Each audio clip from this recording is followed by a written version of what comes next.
नमस्कार। सभी छात्र छात्राओं को नमस्कार। हमने अपनी पिछली क्लास में साठोत्तरी कविता के बारे में हमने अध्ययन आरंभ किया था कि साठोत्तरी कविता के आरंभ होने का क्या कारण था। कोई भी काव्य हो, कोई भी काव्य आंदोलन हो, जब वह आरंभ होता है तो वह समाज में वह आसपास की परिस्थितियों को देखते हुए उसका उदय होता है। और यही किसके साथ हुआ था? यही साठोत्तरी कविता के साथ हमें देखने को मिलता है।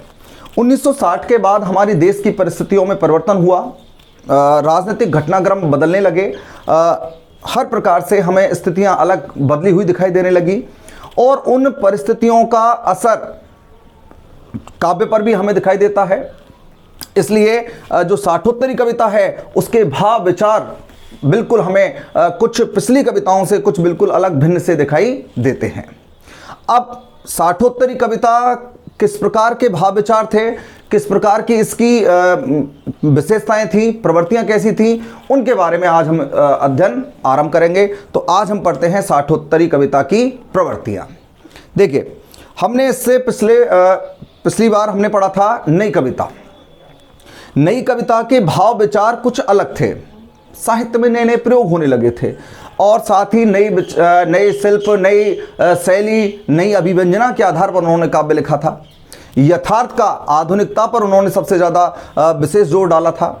लेकिन अब जो परिस्थितियां हैं साठोत्तरी कविता में, वह परिस्थितियां नई कविता से थोड़ी सी अलग है, क्योंकि यहाँ का जो समय दिखाई देता है, हमें परिस्थिति दिखाई देती हैं, वह आज़ाद भारत में दिखाए हुए स्वप्नों के टूटने की हैं। कि हमें जो स्वप्न दिखाए गए थे आज़ाद भारत के, स्वर्णिम भारत के, वह स्वप्न बहुत जल्दी ही हमारा सपना भारतीयों का बहुत जल्दी टूट गया और स्वप्न के टूटने से, स्वप्न के भंग होने से व्यक्ति में, आम जन में आक्रोश और विद्रोह के स्वर हमें यहाँ दिखाई देते हैं। इसके आधार पर आज आप इनकी प्रवृत्तियों के बारे में अध्ययन करेंगे कि साठोत्तरी कविता की प्रमुख प्रवृत्तियां कौन कौन सी हैं। देखिए, सबसे पहले प्रवृत्ति पाई जाती है मोहभंग।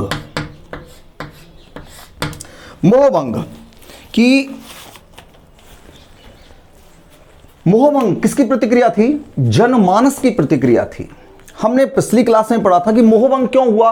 क्योंकि जो उनको स्वप्न दिखाए गए थे, जिस परिस्थिति का उन्हें एक कल्पना कराई गई थी, अवगत कराया गया था जिस परिस्थिति से कि भाई आज़ाद भारत में हमें सब कुछ प्राप्त होगा, उस मोह से, उस स्वप्न, जो सुंदर उनका सपना था, वह भारत चीन युद्ध के बाद टूट गया।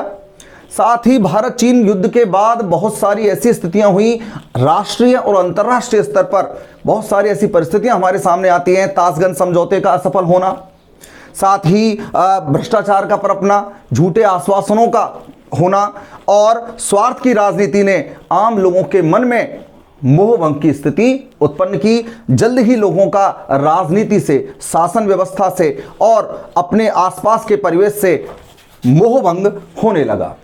तो सबसे पहली जो विशेषता आती है साठोत्तरी कविता की, वो कौन सी आती है? मोहभंग की आती है।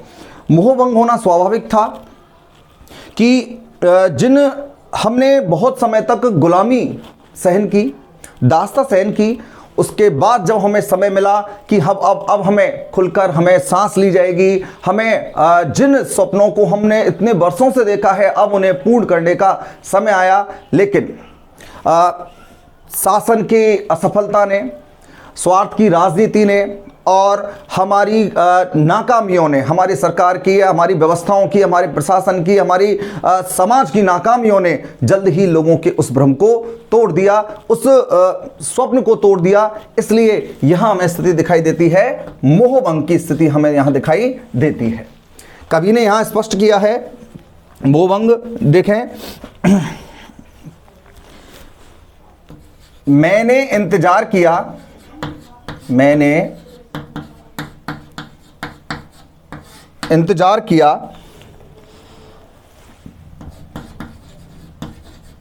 मैंने इंतजार किया, अब कोई बच्चा भूखा रहकर, अब कोई बच्चा भूखा रहकर रहकर स्कूल नहीं जाएगा।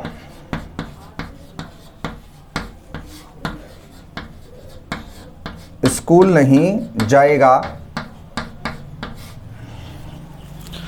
अब कोई छत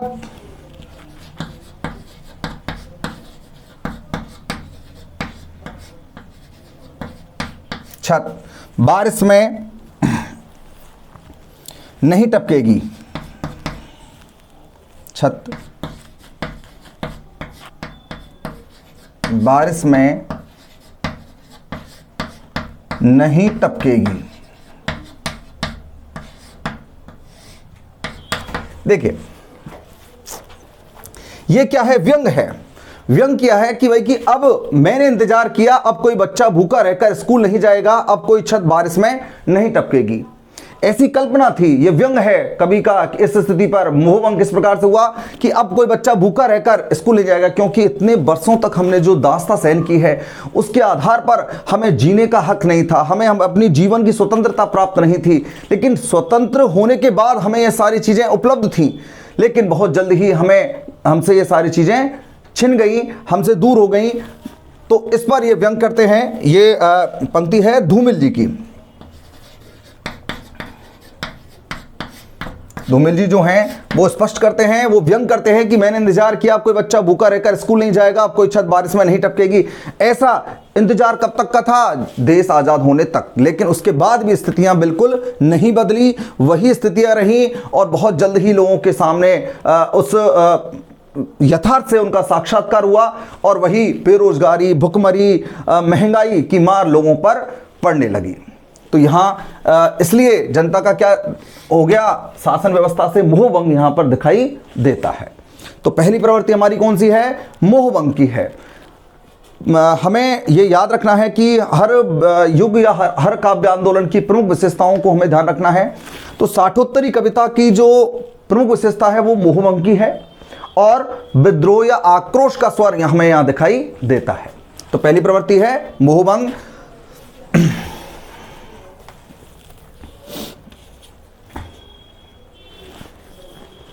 इसके आगे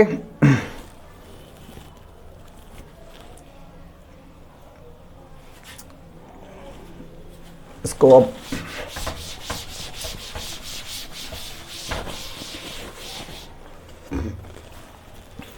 अगली प्रवृत्ति है विद्रोह और आक्रोश। व आक्रोश का स्वर।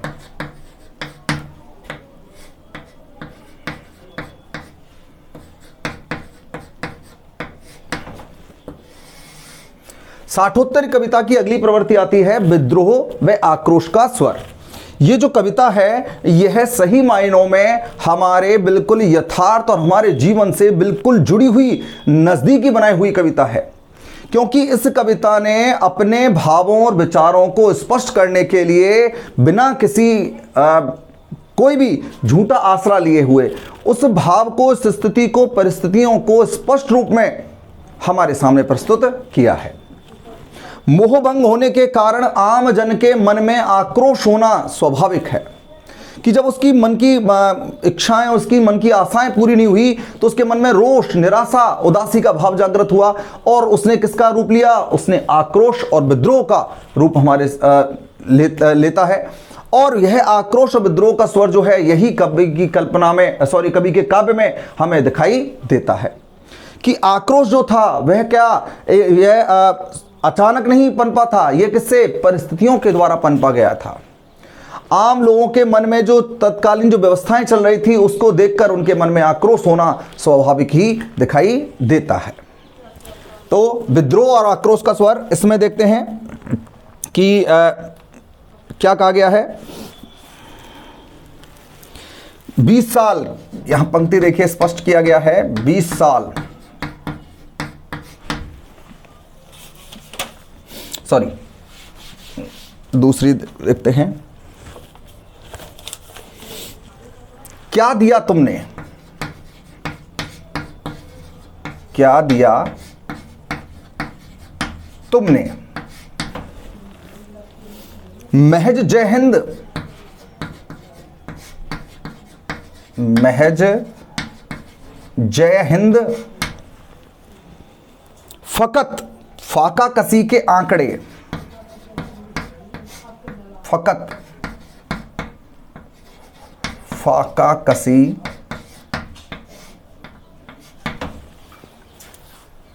आंकड़े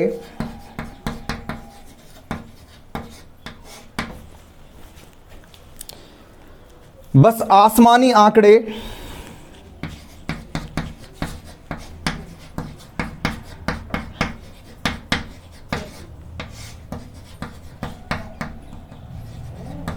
आसमानी आंकड़े और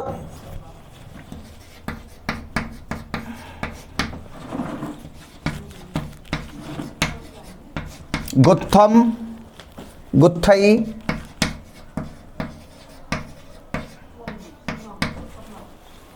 राशन की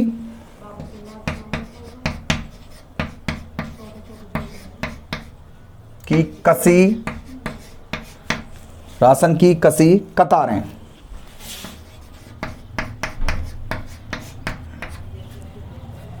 बेरोजगारी,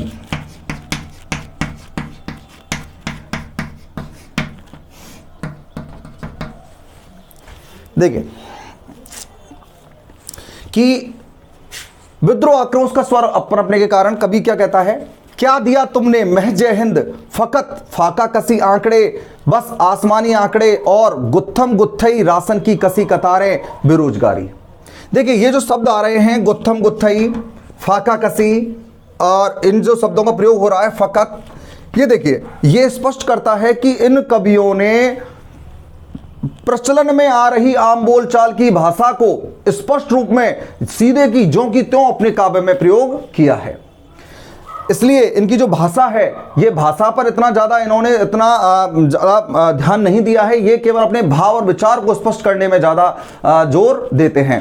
तो यहाँ देखते हैं कि क्या दिया तुमने, कि तुमने क्या दिया, विद्रोह क्यों हुआ, महज जय हिंद केवल एक स्वतंत्र भारत का सपना, फकत फाका कसी के आंकड़े केवल भुखमरी के आंकड़े, भूखे रहने के आंकड़े, आसमानी जिनका कोई भी लेना देना आम जनता से नहीं है, तुम्हारी कल्पना से तुमने आंकड़े दिए हैं, बस आसमानी आंकड़े, और गुत्थम गुत्थई राशन की कसी कतारें, राशन लोगों के आम दिनचर्या का सामान लेने के लिए भी उन्हें क्या बड़े ही भीड़ का सामना करना पड़ता था, क्योंकि दुकानें क्या थी, कम थी, सामान कम था, जनता का जो दुख दर था वो ज्यादा था, लेकिन तुम्हें इस ओर तुमने कोई ध्यान नहीं दिया, क्या दी, बेरोजगारी दी।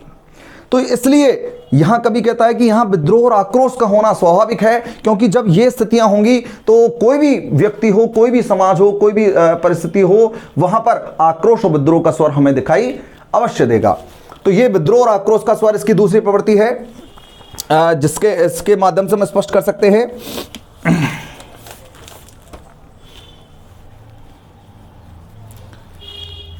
अगली प्रवृत्ति है, देख लीजिए,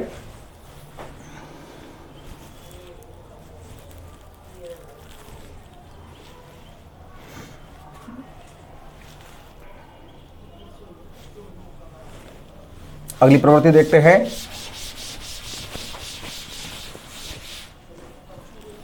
राजनीति का उपहास।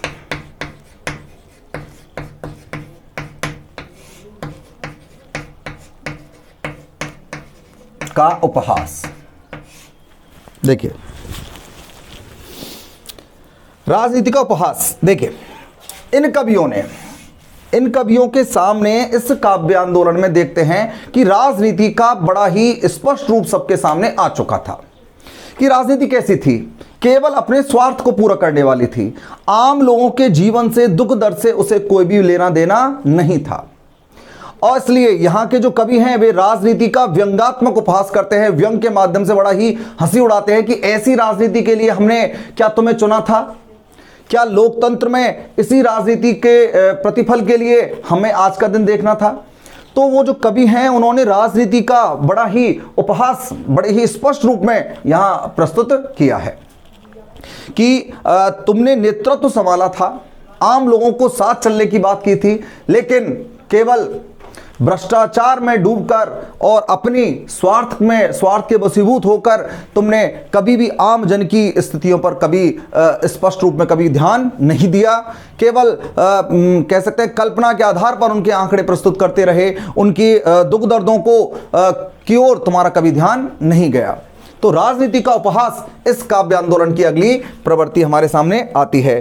कैसे, किस प्रकार से, देखिए यहां स्पष्ट किया गया है, लोकतंत्र को जूते की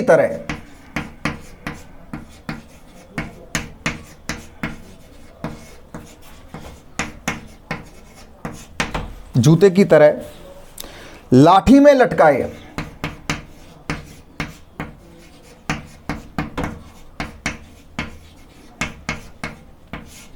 लोकतंत्र को जूते की तरह लाठी में लटकाए आगे जा रहे हैं सभी।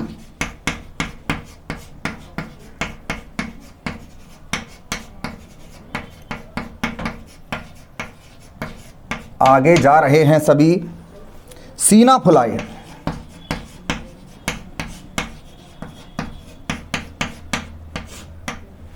लोकतंत्र को किसकी तरह? जूते की तरह। मतलब उनका लोकतंत्र में कोई विश्वास नहीं था राजनीति का। लाठी में अपने सत्ता के मद में उन्होंने किसका? लोकतंत्र की ओर कोई ध्यान नहीं दिया। लाठी में लटकाए आगे जा रहे हैं सभी सीना फुलाए। सीना फुलाकर लोकतंत्र की दुहाई देते हैं, लोकतंत्र का आश्रय लेते हैं, लेकिन उनका आम जन में उन लोगों की भावनाओं के प्रति उनका कोई ध्यान नहीं था। केवल उन्होंने समाज में, वर्ग में आपस में एक दूसरों को लड़ाने की प्रवृत्ति जागृत की, असमानता फैलाई, उनके बीच इस वर्ग भेद की इतनी गहरी खाई खोद दी कि जिसे भर पाना बहुत ही मुश्किल था। तो इस प्रकार की भावनाओं, इस प्रकार का कार्य करने के पीछे उनका उद्देश्य क्या था? अपने स्वार्थ को पूरा करना। और ये स्वार्थ के वशीभूत होकर ही समाज में इस प्रकार की स्थिति दिखाई देने लगी थी। तो राजनीति का उपहास करते हुए इन कवि ने स्पष्ट किया है कि आज जो स्थिति है वो राजनीतिकरण से देखें तो बिल्कुल भी सही नहीं कही जा सकती है। तो ये कुछ प्रवृत्तियां हैं साठोत्तरी कविता की। आज हमारी कुछ प्रवृत्तियां हुई हैं और इसकी बची हुई प्रवृत्तियां हम अपनी अगली क्लास में पूर्ण करेंगे। धन्यवाद।